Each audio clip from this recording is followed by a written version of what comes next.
What are the main causes of fear, doubt, terror, or trouble in our lives?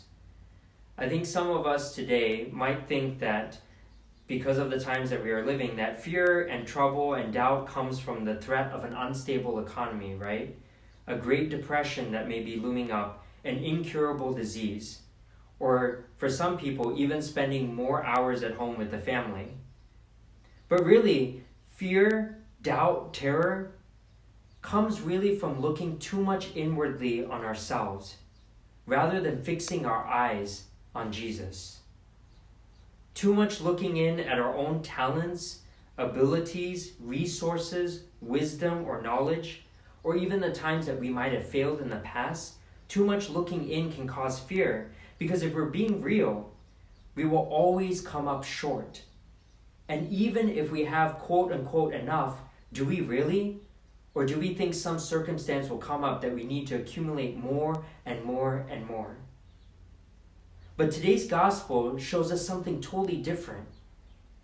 It says that instead of looking inward to our own abilities, to our own resources, we should be looking outward, specifically outward by fixing our gaze on Jesus. Look at my hands and my feet, Jesus says, that it is I myself. Touch me and see.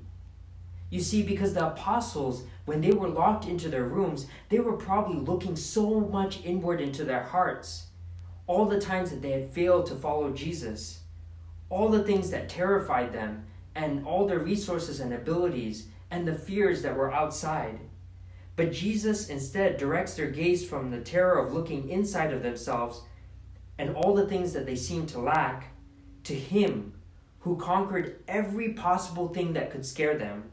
Persecution, being misunderstood, not being accepted, and even death itself.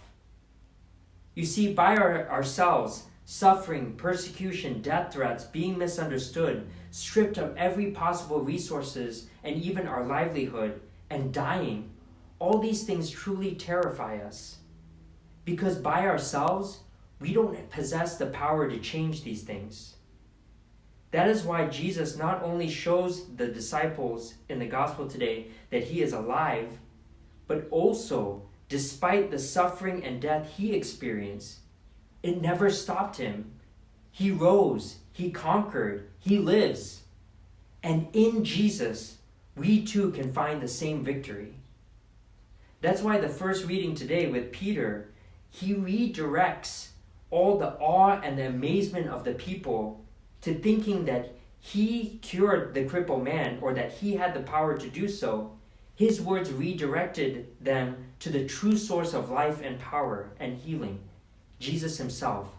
Because He realized that by Himself, His words and His power don't mean anything. But the words and powers of Jesus does. And so today, if you find yourself startled, fearful, terrified, stop looking inward. Find the peace God wishes to give each of us by fixing our gaze and our sights on the risen Jesus, coming to Him with repentant hearts, knowing that despite whatever we face, despite whatever we've done in our past, despite our abilities or lack of it, we don't do it alone with anything that we possess, but rather with the power and the strength that comes from God.